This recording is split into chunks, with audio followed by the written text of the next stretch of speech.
je déclare l'état d'urgence. Dans son discours à la nation ce lundi 23 mars, le président de la République Alassane Ouattara a annoncé l'état d'urgence face à la menace de la crise liée au coronavirus Covid-19.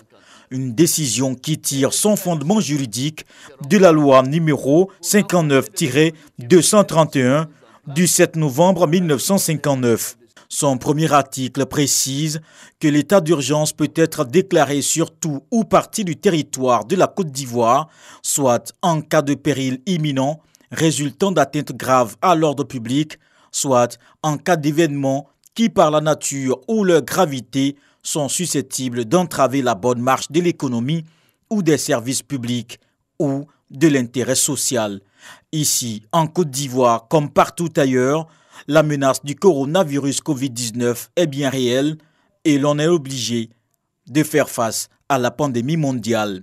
L'état d'urgence se traduit par un renforcement des pouvoirs de l'autorité administrative, notamment des pouvoirs de police, des restrictions de certaines libertés publiques ou individuelles.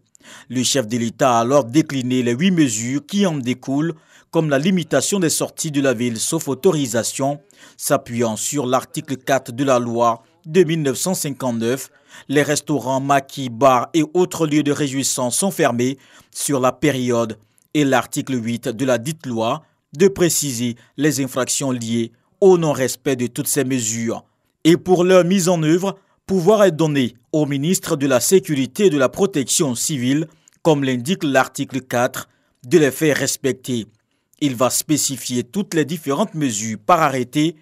On le sait déjà, le couvre-feu, c'est de 21h à 5h.